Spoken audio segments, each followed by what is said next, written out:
Moments of inspiration mixed with time to network, IBJ Media Events has you covered.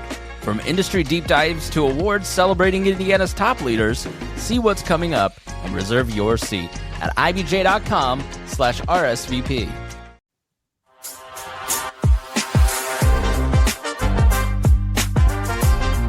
Kristen, Dane.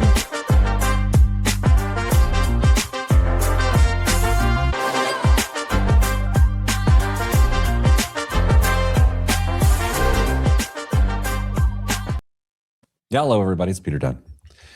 So we're going to start the show with story time because it's important to do so. I welcome to the show Damian Dunn, fan of the Masters, and Kristen Elanius, who does not give a rip about the Masters. Accurate. Hello, friends. Dame and I were talking pre-show about the Masters. The pageantry of it is lovely. I don't care about the golf, but I love the Jim Nance of it all. The pimento cheese sandwiches, theoretically. Hello, Chris. Okay, guys. Hi, Andy. I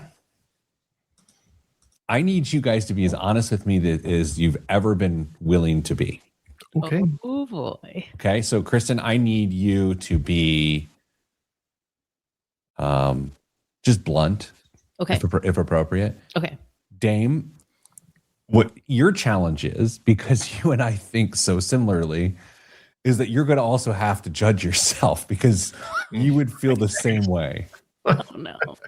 Okay. It'll be fun. Okay, so let me give you a little bit of setup here.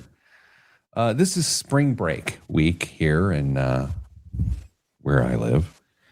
And Mrs. Planner and our daughter went down to Florida for vacation because my son, person who looks a lot like me with hair, didn't want to go because he did not want to miss soccer training.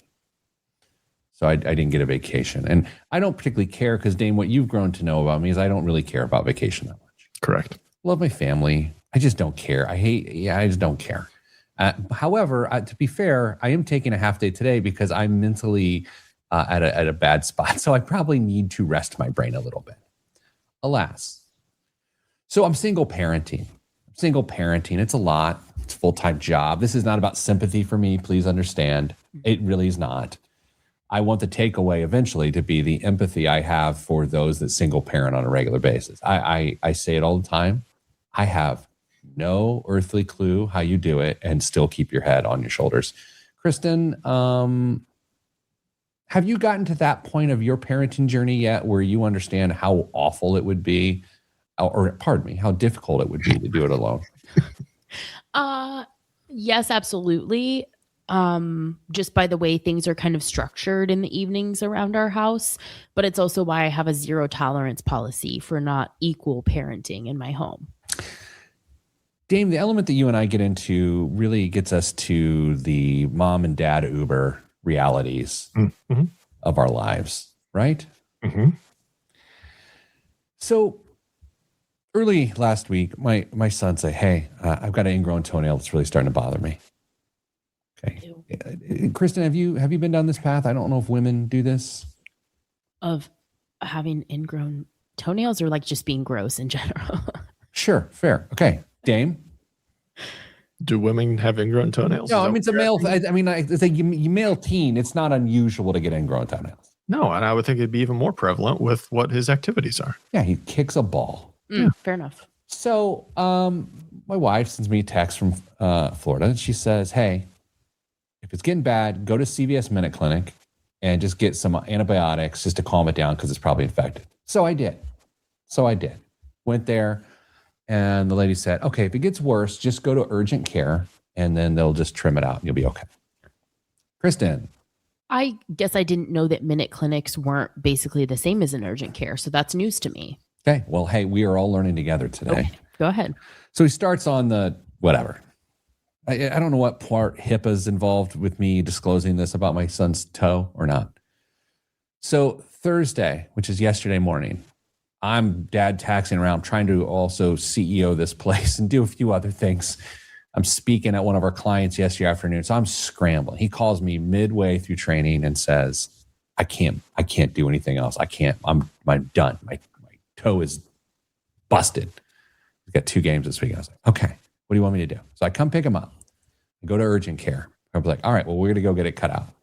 I go to urgent care. I go to the front desk and I say, hey, this here boy has got an ingrown toenail and I need them to cut it out.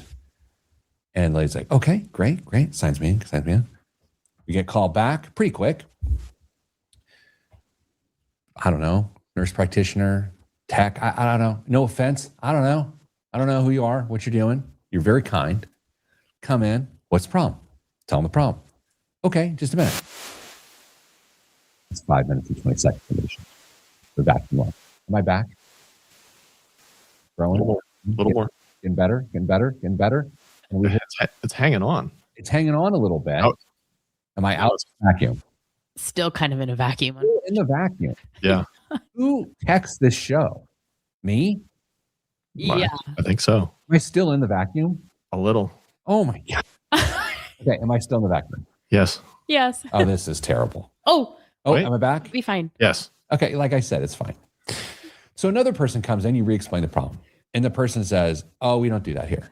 And I said, well, I just heard the person at the front desk and they said, yeah, they brought me back. They're like, well, we can't do that here. And I said, well, do I have to pay for this appointment? They're like, yes. Yes.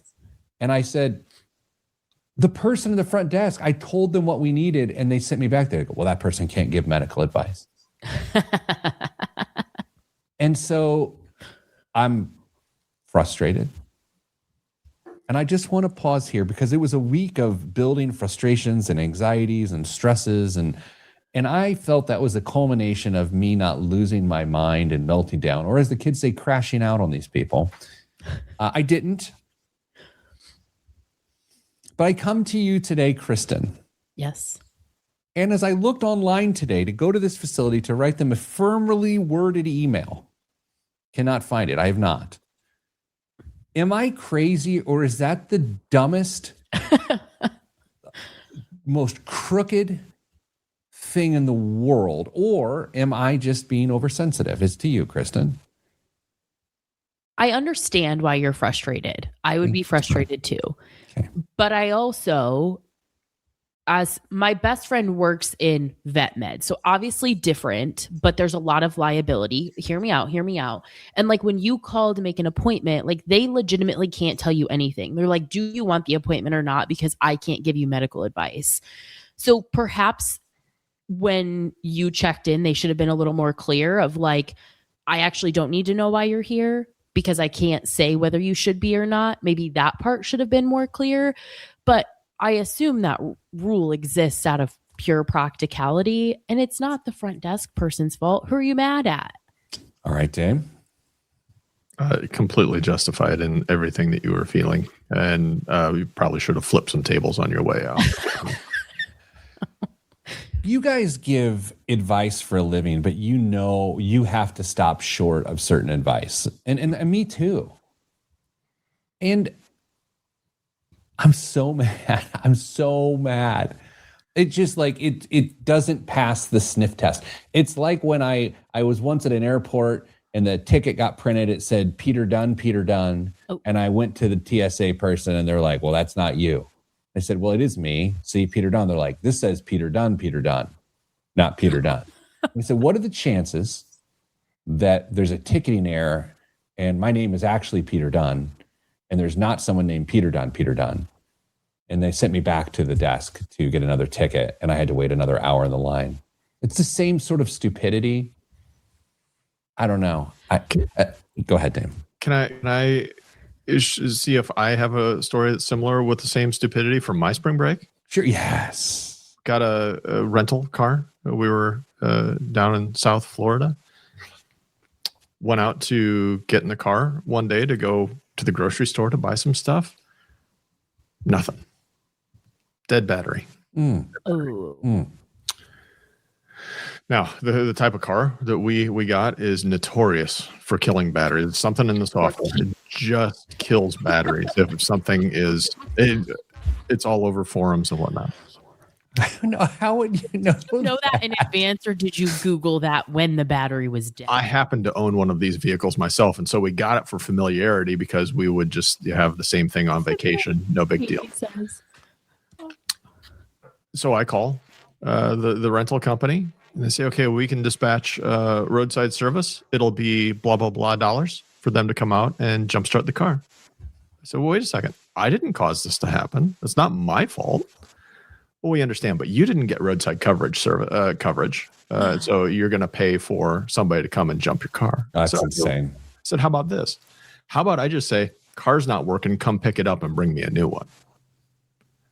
Oh, well, well, I guess we would have to get you to the nearest location. Can you guarantee me the same size of vehicle? Well, no. Well, then you need to come jump your car. Well, that's not how this works. It's like, well, you can charge me whatever you want. I'm not going to pay it. I'm going to protest the charge and not pay it on the credit Dave card. said, let it go to collections. I'm not taking out any credit. I think it's the same thing. It's somebody else's stuff. It's not my problem. Right. You gave me a working car. It's not my fault that it broke. Dame, I know you've seen Falling Down with Michael Douglas, right? It's been a long time, but yes. I'm going to watch it this afternoon on my day off because it's a man that snaps when stuff like this goes wrong and he kills a bunch. Pardon me. It's an action. Anyway, Kristen, guys, let's do a show. Yeah. Today we are talking about taking a kind of a slightly different approach to the energy markets. Okay, we're going to talk about oil. We're going to talk about the impact on gasoline prices and who it impacts. But we're going to go a little bit further and we'll say, okay, how does it really impact people beyond gas? And who is the most exposed to this? And I think what you'll learn is it's a little different than you think. It's just a little different than you think. We'll dig into that today on the radio show, which starts in 3, 2, 1. This week on the Pete the Planner Show, we answer your money questions. Here's how the show works. You email us, askpete@PeteThePlanner.com. That's askpete@PeteThePlanner.com. And here's what will happen. You will have your email answered on air if you email us at that email address by 2 certified financial planning practitioners, Kristen Elanius and Damian Dunn, and of course me, a fool. Kristen, hello. Hello, Pete. Dame. Hello, friends. Okay, so this episode, we're talking about the true impact of the energy markets fluctuating. What is the downstream impact on the world based on the oil prices that are currently kind of swinging around based on all the goings-ons in the Strait of Hormuz? Dame, is that a reasonable setup as to what we're doing today? Yeah, I think that's fair. Okay. We had a very engaging Slack conversation amongst the three of us earlier this week, which we all checked our privilege at the door with the following idea. Kristen, I believe you may have jumped in first and you said, I know gas prices are swinging wildly or going up. I just don't care because I got to go where I got to go. That's basically what you said, huh? That is what I said. And hearing someone else say it doesn't sound as good. That is what I said. Okay. I couldn't tell you how much gas costs. Okay, Full stop. I had to look it up this morning because I ran an example for the show. I quite literally had no idea. Damian Dunn does not feel terribly different. I pay attention to what gas prices are typically, but it is what it is. And I can't say that my behavior or my decisions don't change as gas prices go up, but I don't stress out over it like I used to. Here's what we're going to do. Let's ground ourselves. We're going to talk. The show's about oil. It is about petroleum. But let's go ahead and hit gas prices because we're here, and I think it will ground us in this conversation. Did a little research with Gas Buddy. People love Gas Buddy. Oh, I should also check. I don't really care what gas prices are. I just sort of adjust on the fly the other stuff I'm doing.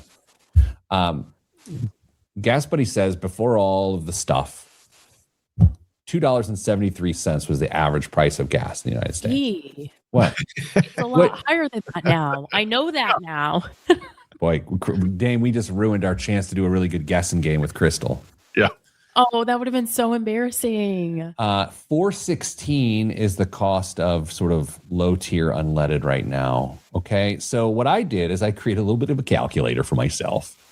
Here's the other thing. Again, we're trying to be as honest as we can on this show. My car uses premium. Okay. So yeah. So it's even worse. It's like I paid $5.50 this week. It's like diesel. Okay. I don't know anything about that. Okay. Let's not do this to me today. All right. So here's what I did. Here's my calculator for a month. And I just based on average gas price of mid-tier gasoline. Okay. My tank is 16 gallons. Okay. And I run it pretty low. A little bit of a game. Okay. I fill up 4 times a month, approximately. Okay. Kristen's face. She works from home. That's 64 gallons. At the original gas price, that's $174.72 of fuel costs. A month, right? A month. Okay. Okay. Not terrible. That's just me. I don't know what Mrs. Planner does. Probably more like Krista. With this increase, it is now $266.24 a month, meaning that all of the things going on in the Middle East, from a fuel standpoint, for me, is a $91 difference for the last 30 days. So I just wanted to ground us there. Dame, thoughts on this sort of idea? I mean, while that may be something that a lot of families can absorb, it could certainly impact folks who are on different priority missions with trying to get their financial life in order. So, but $90 when you look at the difference over a month, it's not that much. Yeah. I mean, it's still $90. I would rather have to spend frivolously. And again, this is the direct cost of one driver in a 3-driver house. Okay. Oh, yeah. Now, Dame, you sent something through the Slack channel this week saying Governor Mike Braun just suspended a piece of the gas tax for Hoosier drivers to the equivalent of 17 cents a gallon. Dame, I went ahead and ran this through the same tool that I built. Yeah. $10.88 of relief. Wow. Nice. And again, better than nothing. Sure. Totally appreciate it. The state is still keeping their 36 cents of excise tax. They're just suspending the variable part, which is 17 cents. So that's where we are from a fuel standpoint. The show is not about gas prices today. We're not doing that. We're talking about oil. Before we move on from gas prices for drivers, do either of you have anything you want to say about that? Well, because I don't know how much gas costs, I started to do a little math this morning, and what I found was jarring. Would you care to hear? Please. Dame and I could use a giggle. So the two of you know that I have long held the belief that your vehicle that you use to commute should be borderline unreliable. Like that's how close it should be to like being put in a scrapyard. Like it should be a vehicle that you can either pay cash or have a really, really small loan for. You should have a car to commute to work. Time out. Granted. This gets to one of these terms that I did not learn until deep into my adulthood. What? The daily driver. Oh, yeah. Oh. Dame, again, I mean, I just never had heard of that until I was an adult for a while. So, Kristen, go ahead, please, Dame. Winter beater? No, you don't. No, I mean, I was called that in middle school when I was beatboxing a lot. Okay, all right. In December. Kristen, go ahead. So we have we have 3 vehicles at our house. Okay. One is a rather large truck. Mm-hmm. One is a very small car. And then my SUV that Pete also thinks is really large, but is actually not that big. Okay.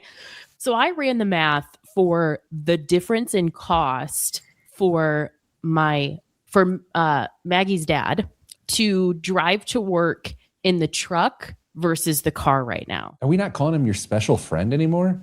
You can call him whatever you want. Okay, go ahead. I just got upset for a second. That's what I call him. So just for a little context, the Camry gets like 22 miles to the gallon. Okay. Okay.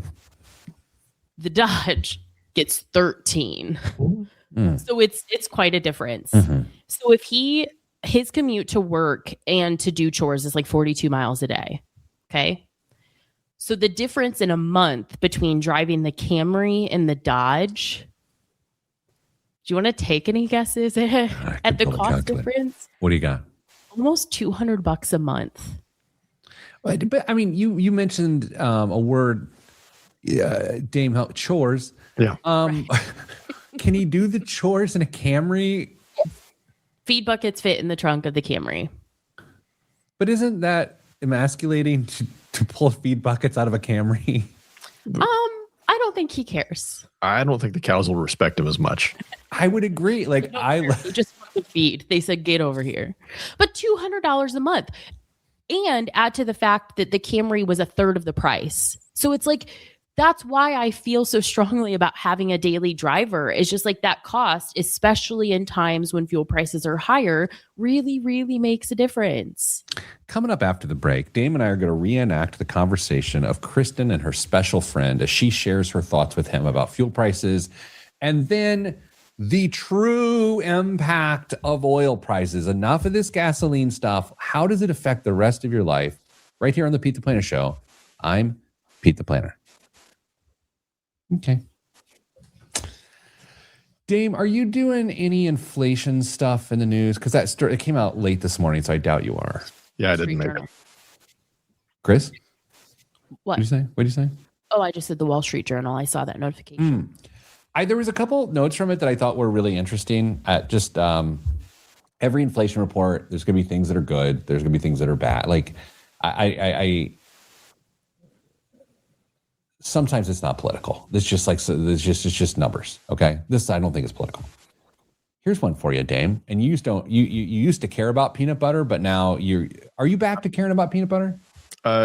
Peanut butter is probably like 75 to 80% of what it once was. So I can enjoy peanut butter M&Ms again.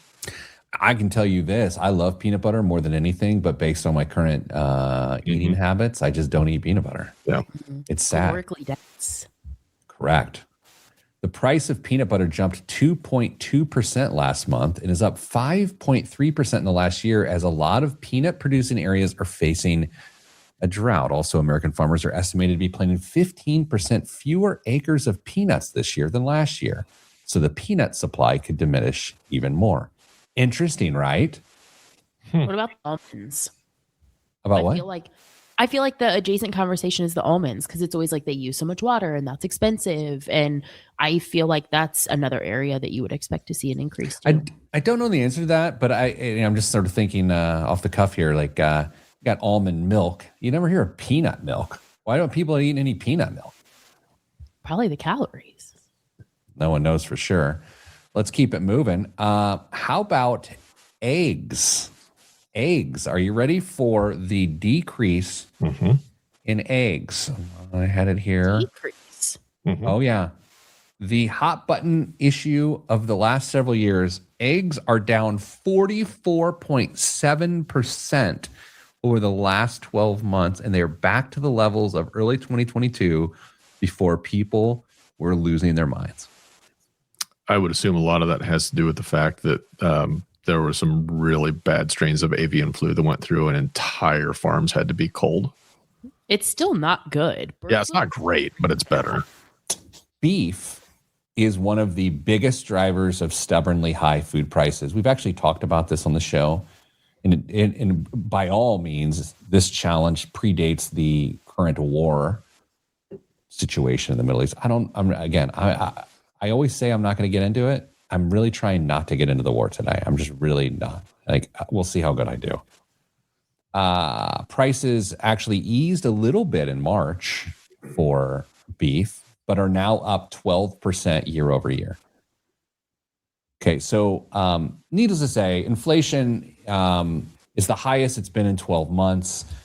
This time year over year, we're up 3.3%. So I think a lot of it's going to be driven by fuel, but I think for now, and then you're going to see that I think the next couple of months, what we're going to talk about on the rest of the show of what high oil prices do to the rest of the economy. Any thoughts, Chris, Dame? So when you asked about inflation stories, I had one that was written before The official report came out, but they expected it to be one of the biggest monthly increases since the 70s. So, but almost all of it driven by oil, fuel, gas, whatever you want to call it. So, yeah, it's going to be rough for a little while. It's going to make the Fed's job even harder to figure out what's going on and what direction to go. It has the possibility of being a pretty rough quarter, half year, maybe even entire 2026. How glad are you guys that we did the prediction market show a few weeks ago as you read news all the time now? Yeah, so I used to really just not pay attention to anytime I'd see an ad or some news about it, whatever. I didn't care. But now that we've done that show, every time I see something, I have a little bit more interest in it because I understand what's going on there. I've got, I don't know if I announced it on the show or not. I downloaded one of the apps on my phone just to take a look at it and see what it was like. Haven't placed anything. Haven't made any projections because that's not who I am. But it's interesting, and there's more of a curiosity to it for me. I was doing an event at one of our clients yesterday, who is a professional sports team, and what? Well, just the previous conversation and then where this started doesn't feel well. Yeah, exactly. And so I was just talking about investing, and I said, it was like a basics class. And I was like, well, investing is not gambling. And then I said, I don't think I should say the G word in this building. Like, it's like, and then like people kind of laughed, but there was also like a lot of uneasy faces. And I was just like, yeah, I probably should back out of that. Okay, enough of that. Let's do the show. In 3, 2, 1. Back on the Pete the Planner show. No doubt you've heard that oil prices they are up. They've sort of eased over the last couple days just for sanity reasons. We are recording this show on April 10th. So by the time I even get this off to our podcast platform or you listen to it on the radio, it could be wildly different. But that being said, gas prices are still up, I think 50% or so from where they were in mid-February. We talked about gas gasoline and its direct impact on commuters and people's financial lives. But we're going to spend the rest of the show on is what groups of people, what type of people are most susceptible to cost challenges when oil prices rise significantly. We've clearly covered gasoline, but we're going to cover everything else today. We're going to do a little bit of a guessing game today. I'm going to let you guys draft big impacts. Okay. So like, what are other impacts for a consumer other than their personal fuel consumption for their personal vehicle? Kristen? Yeah. I will let you go first. What is another impact of high oil prices on people based on these ideas? Defer. Can I defer to Dame? Dame is going, she punts. I don't know. She defers to the second half. She will go on defense in the next segment. Dame? Do you want me to take an obvious one or a not so obvious one? Well, I mean, take the good ones early because let's just make this harder on Chris for deferring. That's fair. So like if I say transportation, like delivery costs or something like that's fair. That's what you're looking for, that kind of thing? It's absolutely fair game. And I think we need to spend some time on this. So let's just take an example. Chris, we can go DoorDash, we can go Amazon, we can just go something shipped via UPS. What do you want to do? USPS. Okay. We got a whole other story about that. Okay. So you go to the kiosk, they weigh your little thing on a produce weigher, and then you got to ship something to Calabasas or whatever. I don't know. And it's going to cost a certain amount of money 2 months ago. And then now it costs a different amount of money. And arguably 45 days from now, it will cost you even a higher amount of money based on fuel prices.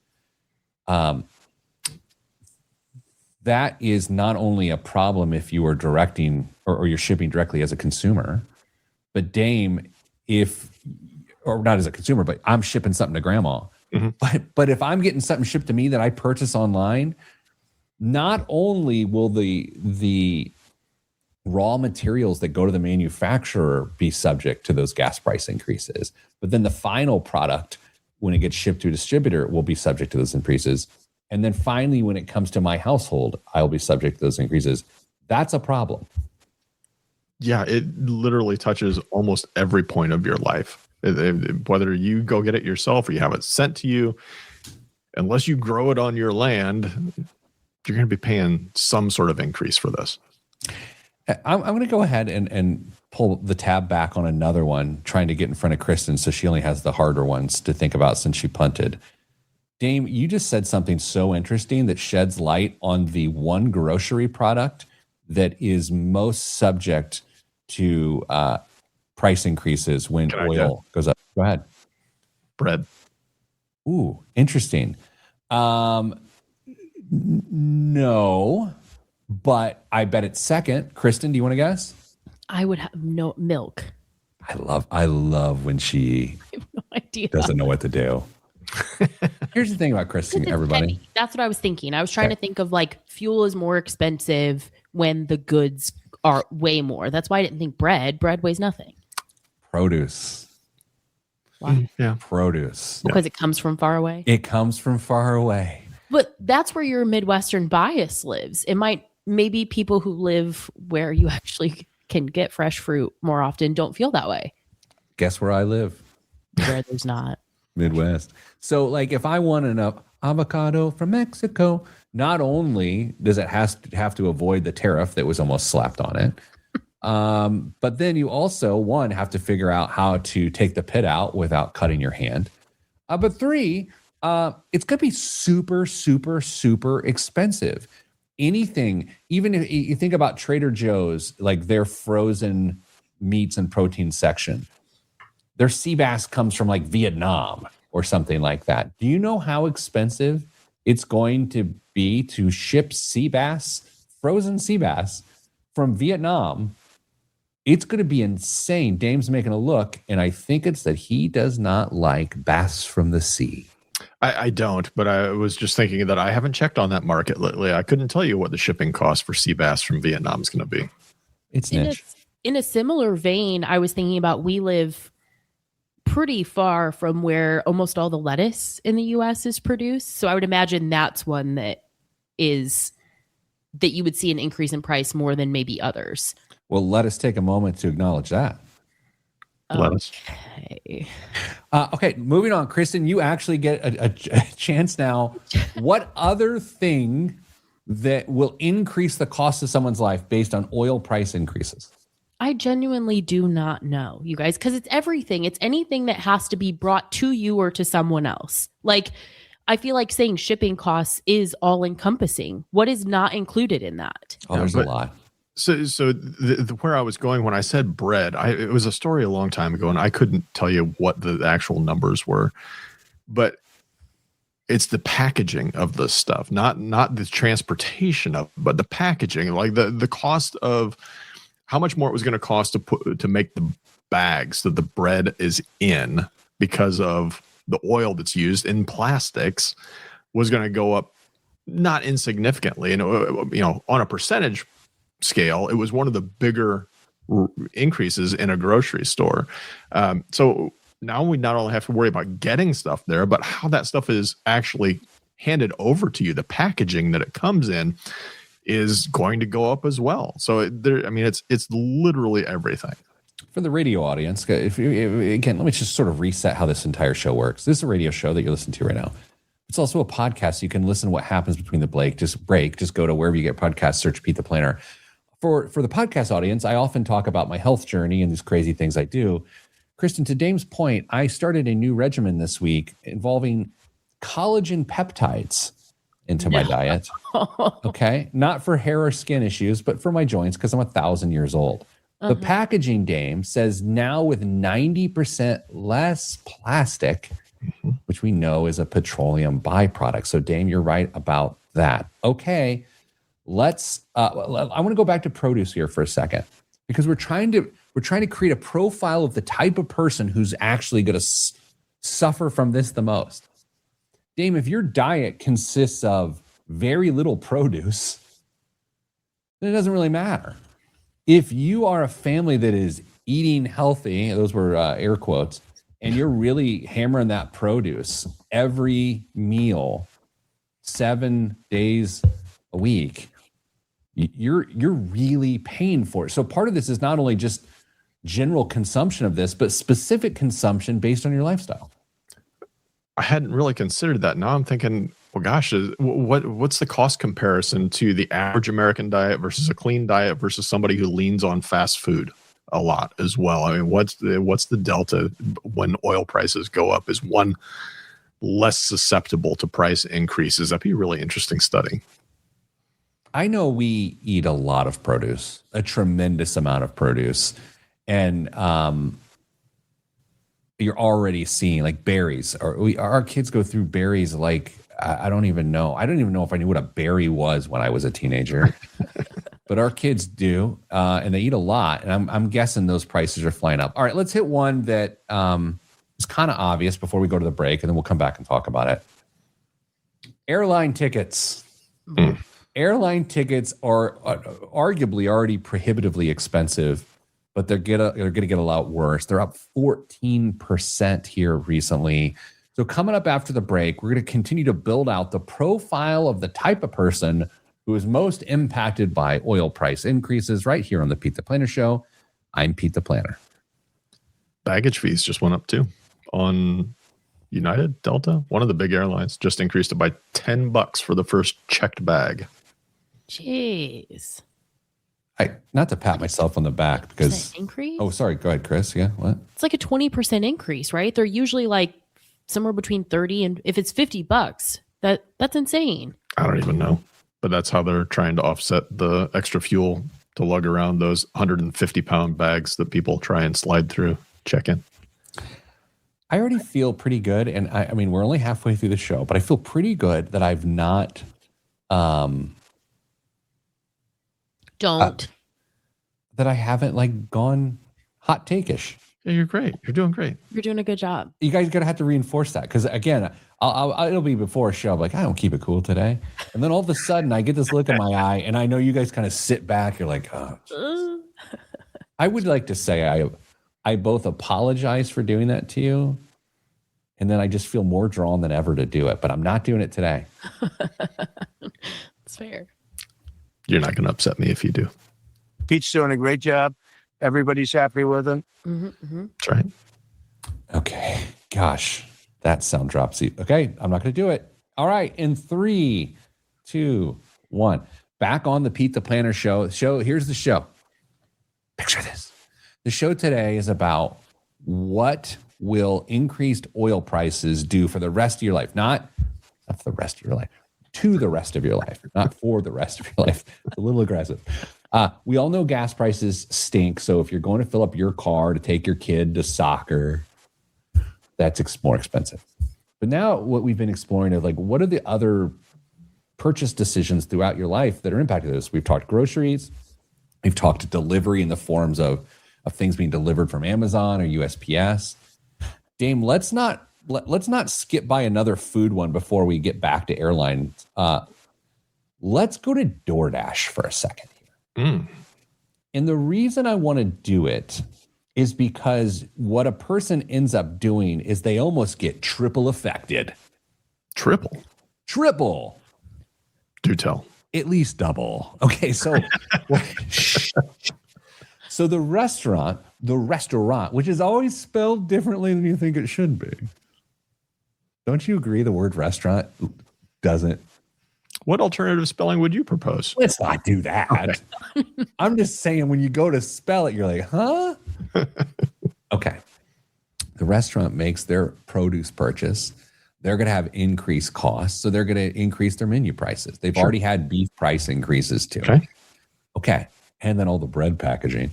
And then you've got someone delivering your food to your house, which is also, there's going to be a surcharge increase there as well. And here's the triple part. So what happens is a business will have their normal menu prices, but then they'll have their DoorDash menu prices. And then DoorDash will put another charge on top of that for delivery. That feels triple-ish. And your percentage for your tip then just naturally goes up. If you're a 15% tipper, your total cost just goes up. So there's your real triple. We're actually talking about quadruple tipping. So I will say this, and I sort of, when I was doing show prep, I kind of came to this conclusion. If you are a person who often employs convenience, you are toast. Wonder what the most unlikely convenience business that you would employ to enact a fuel surcharge would be. Say more. Well, oftentimes a small business, it's tough being a small business owner, especially when costs are fluctuating wildly. How much of it are you going to eat? How much of it are you going to pass on?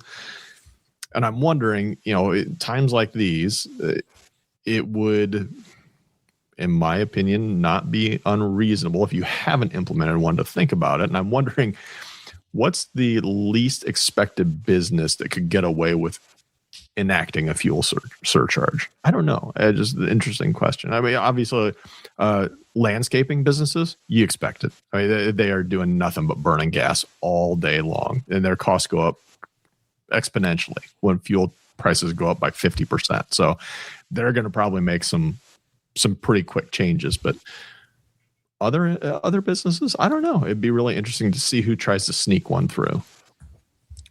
I'm doing a little calculation here. Okay. I love to build Excel spreadsheets on the air just to panic myself. I'm going to see if I can get it done in time here. Now I'm pulling out my calculator. I wanted to calculate the cost of fuel for me to go on a 7-mile round trip to pick up my own food. Okay. Versus the charge. Okay. We are here. The math is working. Okay. It would cost me $1.40 to go pick up Brew Burger, which is about a 7-mile round trip from my house. It will cost me $1.40. If I have it delivered, there's already going to be a delivery surcharge, so DoorDash makes its money, but they're eventually going to put a fuel charge on it anyway that's going to be significantly more than $1.40 because that driver has to go to the restaurant from wherever it is they were and then come to my house, which is not a 7-mile round trip. So this thing where we all go, well, it's okay, it's a convenience. When oil prices go up, you actually have to wait a beat and say, is it worth $40 more, whatever the heck it is, to feed your family of 4 because I don't want to spend $1.40 of gasoline in my time to do it? Dame, is that math track? Well, I was going to say that the time is the variable that you didn't calculate in there. And if you did, I'm sure our board will be happy to know that you're so inexpensive to employ that we can make some adjustments on the salary side of things for you. So that's the variable. I mean, 7 miles in central Indiana, time-wise, looks a lot different than 7 miles in Los Angeles or Atlanta. We're talking about different amounts of time. 7 miles is 7 miles wherever you go. I get it.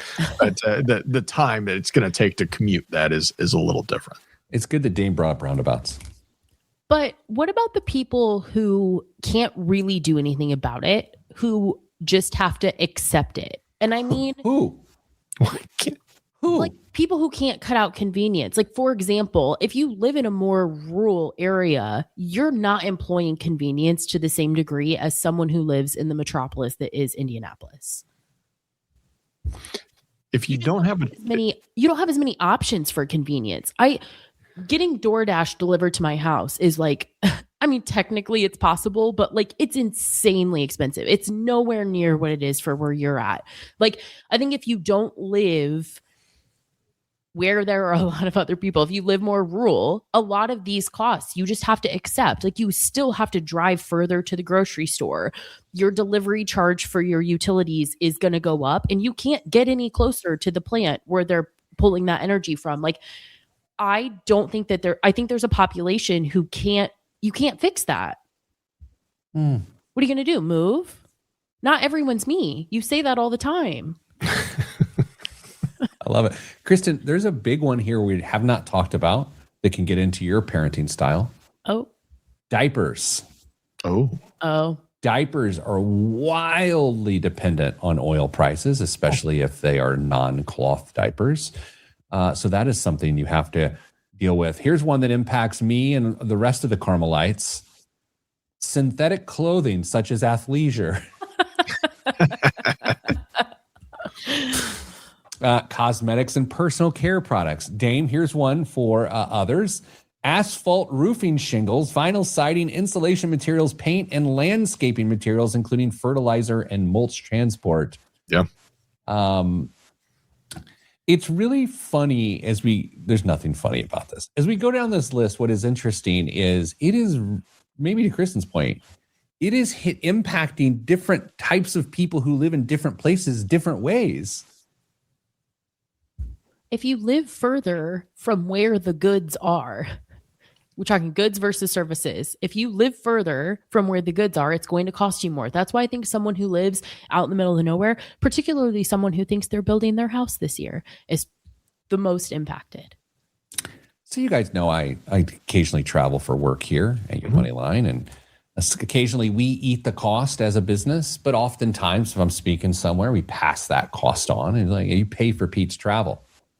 And sometimes it's someone pulling me in a pedicab. No, it's usually airlines. Dame, if you want to really go way up the food chain and you start to talk about how increased fuel prices or oil prices impact things, then you're going to start to see that conferences that people go to or large gatherings or NCAA Final Fours, you're going to start to see the impact of these travel decisions in a huge macro way if this continues on. So here's who's impacted the most. I'm going to give the rundown with the minute we have left in the segment. This is my estimation. High commuting lifestyles because of fuel alone, and then all the other food indirect costs, I think it hits the most.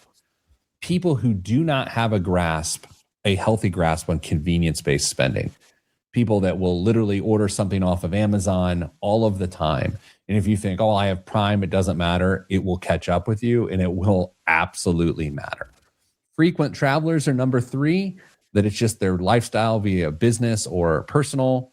And then ultimately, where we need to land, because we're not that head in the clouds, is people with low margin households. We started the show, a $90 difference in fuel a month matters to certain households. So those are the impacts of high oil prices. Now you know. Coming after the break, biggest waste of money of the week. I'm Pete the Planner. Man, I jammed that in there. I thought it was pretty good. Oh, of course, we also had just-in-time consumers, the people that constantly order on Amazon, but I view that as a convenience thing. And large vehicle owners, which is the Elanius household. Mm-hmm. Kristen, your vehicle is it looks like it's from Mad Max. It's literally not. It is a massive car. It's not. It seats 5. Comfortably. Not with a car seat. 5 what? Elephants? No, Maggie's car seat takes up its fair share. Is it a long bed too? What? We were talking about my car. Oh, your car. Yeah. Your car's not that big. Thank you. Technically, it's a mid-size. Thank you. I keep trying. He acts like he makes a comment every time I'm in Indy about how I drive this giant vehicle. And it's like, it is not. I looked at my rearview mirror once when you were behind me. And I thought Gravedigger, the monster truck, was about to run me over in my cute ute. I drive a Toyota 4Runner. It's huge. It's on a lift kit, but it's not even that big. It's on a lift kit. He doesn't even know what that means. I don't know what that means. Well, you guys, I'm putting my car or whatever that thing is on a lift kit. Deal. Kristen, were you involved with kitting the lift or lifting the kit? It came that way. Who does such a thing? From factory? Factory did. Mm-hmm. Factory off-road. What, Dame, can you help me here? What is the point of a lift kit? More ground clearance, bigger wheels and tires. If you want to go off-roading, you can air down the tires a little bit and crawl over rocks. So it looks cool. And it looks cool. Okay, I got the looks cool part. Remember when there used to be breakfast commercials back as a kid, or even GI Joe action figures, and they would always paint a scene like you have a bracket. It's like a cereal commercial, but then on the tray there's bacon and eggs and orange juice and milk and all these other things. You're like, no one does that. No. And then there's the GI Joe commercials where the kids are playing with their GI Joes outside in like dirt mounds, and they've got these things. They're like, no one does that. Dame, do people really off road with vehicles? Yes. Oh my gosh. What? Who? Where? When? I mean, you can off road just by finding a field and a friendly farmer and just go to town in a mud pit. Please. Yeah. What is the? Okay, guys, I know. Having fun. It's called What is fun with vehicle. that? It's not, it's not nearly, my car definitely stands out more here in the Midwest, but I bought it when I lived in Arizona and they're a dime a dozen in the desert. Like, You get specialty, that are just made for off-roading, like an old Jeep Wrangler that has got tons of articulation in the. mine has like a whole separate set of control knobs for the off-road, and I don't know what any of them do. Have a sway bar disconnect. Where are you doing that here? Yeah, well, I mean, there's a place not that far away from you that you could do it. But it's too new and nice. yeah, it's you. That's- Yeah, this you wouldn't car's use gonna that make- to do it. No, this car's going to make it until Maggie's in high school, and then she can do that with it. And I believe every word of that. Indeed. Okay, guys. Dame, you're going to need to really help me out here. Why? What? It's motor. Okay, classified as motorsports. Like guys that take cars to racetracks and Okay. they love zipping them around.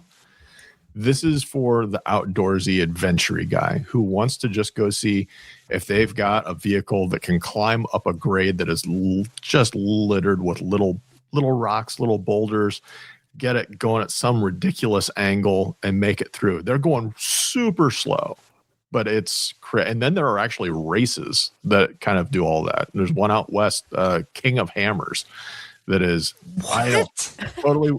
You also have to be a really good driver. That's why I don't partake. I don't have the patience or the lack of anxiety to crawl like that. Are these people insurable? I mean, I don't know if those particular vehicles are while they're doing that activity. I would assume not, but I don't think they plan on them being either, because these are a lot of handy folks who are gonna, if something happens, they're gonna, re-weld the protective cage they've got around different stuff. And I mean, it's crazy. Change the cabin filter. Sure. They're usually, a lot of them are open air because they just don't put tops on them, but that's all right. But yeah, maybe you can go off-roading, and I mean, goodness, let me see if I can get an example that's closer to home for you. Okay. Mercedes G-Wagon.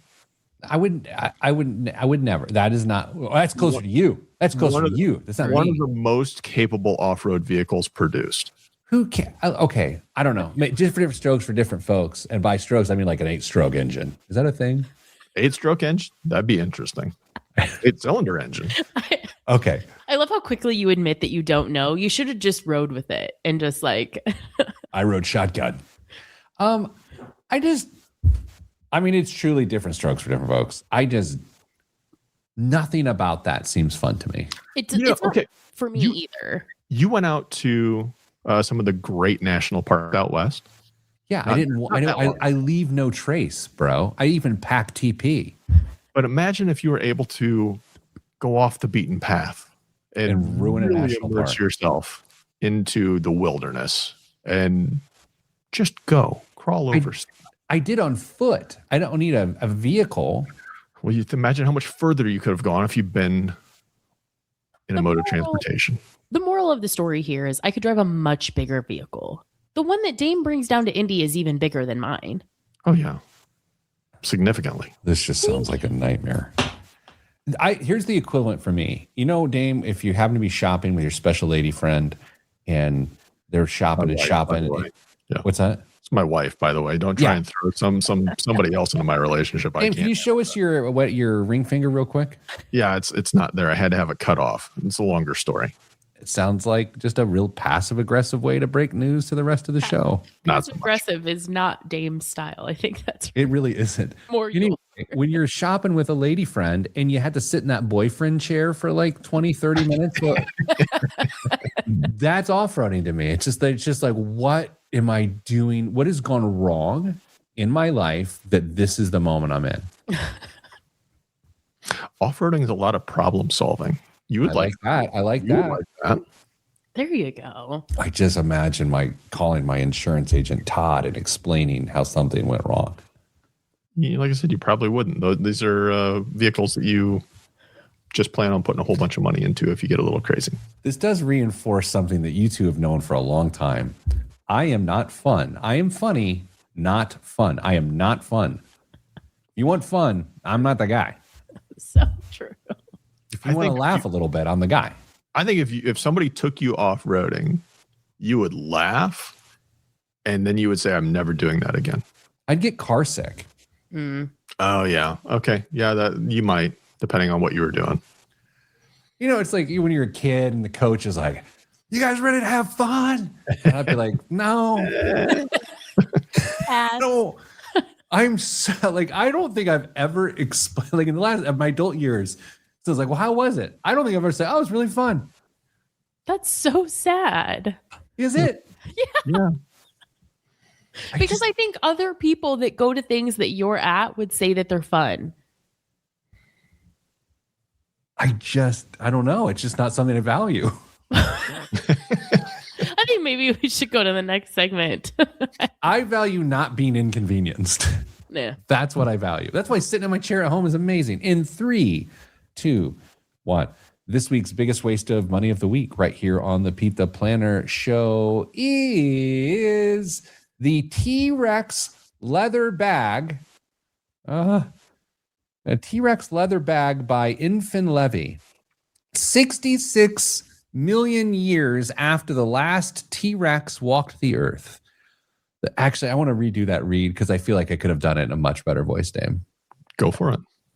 66 million years after the last T-Rex walked the earth.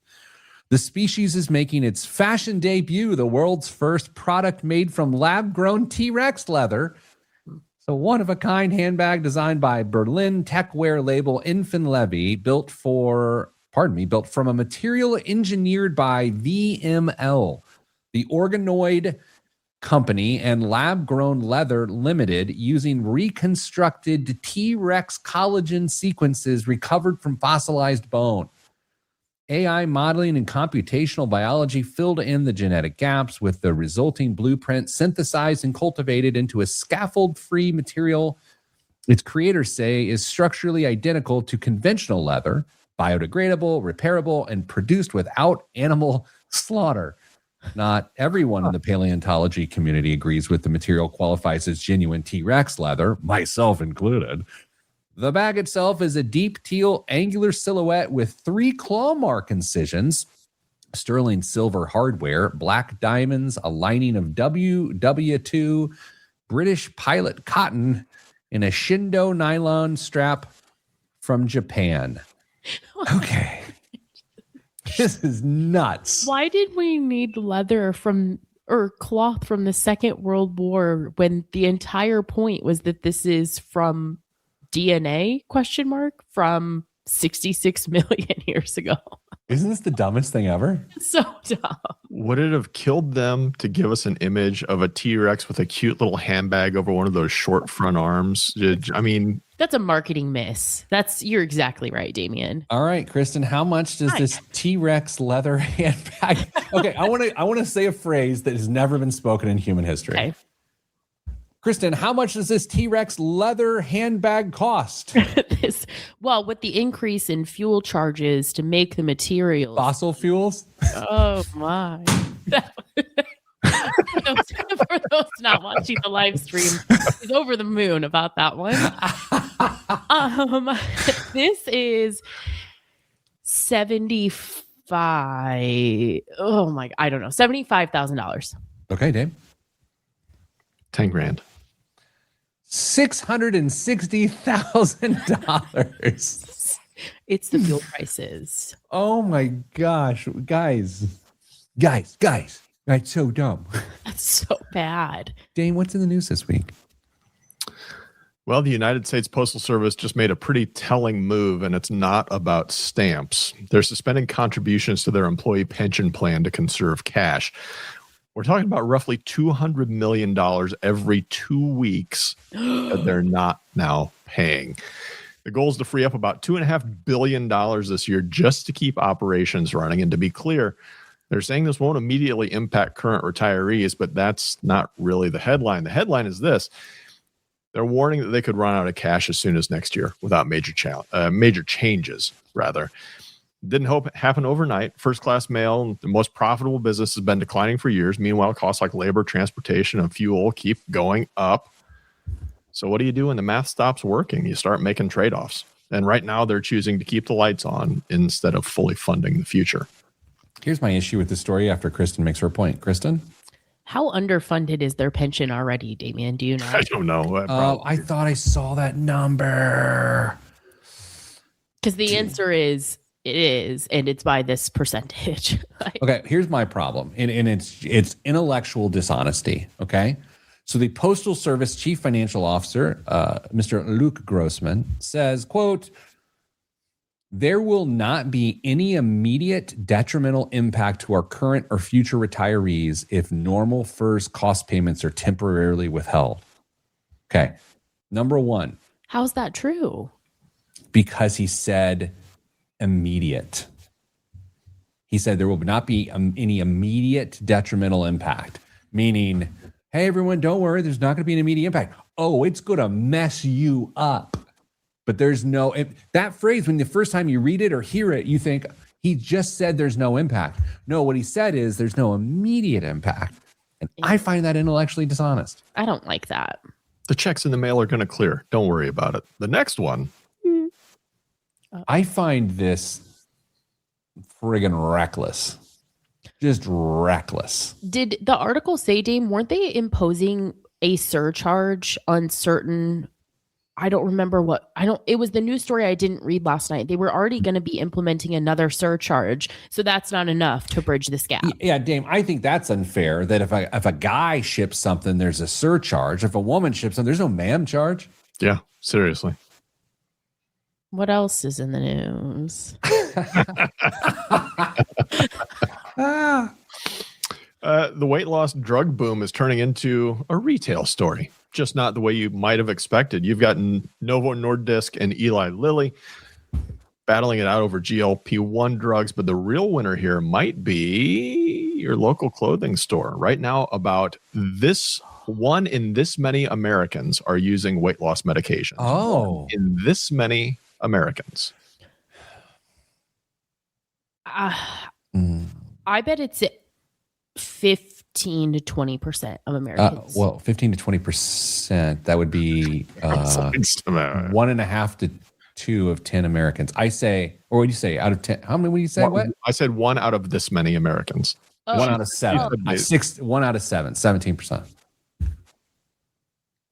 Cricket?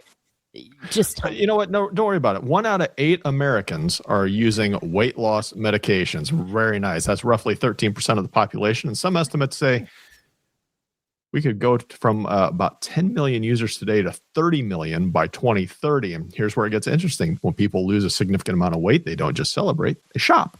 Mm-hmm. One research firm estimates this could give an extra $13 billion a year in clothing sales. Think companies like Stitch Fix, Rent the Runway, even big retailers like Target and Walmart. Not everyone's winning though, Pete. Destination XL, which focuses on larger sizes, has seen its stock drop more than 45% this year. So yeah, there's a pharmaceutical arms race happening, but somewhere clothing executives quietly rooting for smaller pant sizes and bigger profit margins. I mean, there's a lot of loss going around. It's spreading it around. But it's not wow. Yeah. I totally believe the increase in number of people because there are studies now about like pushing off Alzheimer's. Like there are like the expansion of what you can use a GLP-1 for just continues to grow and grow, and then your market just becomes bigger and bigger. I totally believe that. Dan, what else is in the news? The government's picked who's helping run the Trump accounts. I think I sent this to you earlier this week, you guys. It's a pretty interesting pairing. You've got BNY Mellon on the back end and Robinhood handling the user experience, which tells you exactly what this is trying to be. Institutional plumbing on one side and a very approachable app-based front door on the other. Again, on paper, might be a good thing. Getting people invested earlier in life is generally a net positive, but it's also worth noticing who's going to benefit here. Pete, this could also be the longest customer onboarding process Wall Street's ever designed. I'm not taking the bait, and I think it's uncool. I'm making an entire show without making some big sweeping comments about politics, and you drop this on my front step, and I'm not taking the bait. Bummer. But I will say this. No, I won't. Dang it, Dame. Why'd you do that? You could just do your outro and just... Yeah, you can wind it up from here. Okay, well, that's what we're doing. I need to take a breath. We'll be back next week with more show.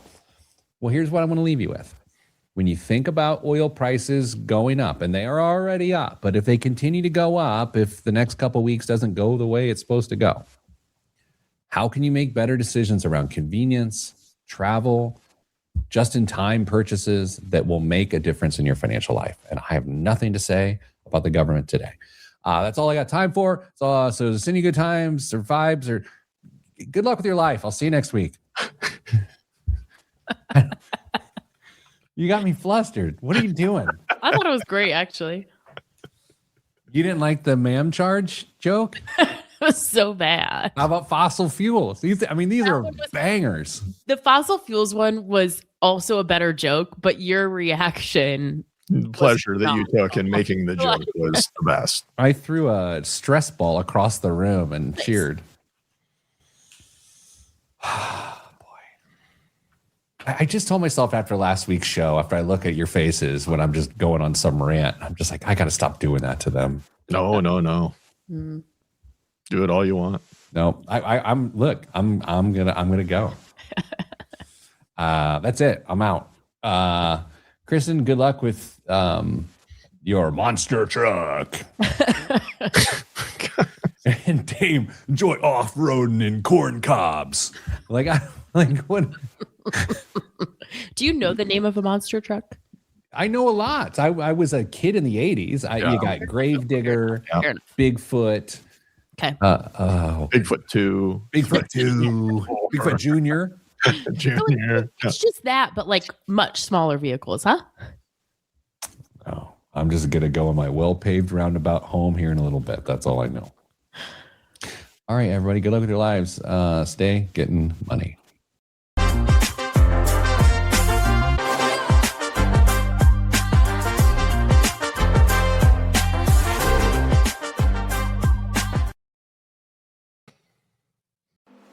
Indiana's biggest names, their most personal stories. The Business and Beyond podcast brings you one-on-one conversations with the state's top leaders in business, sports, politics, and culture.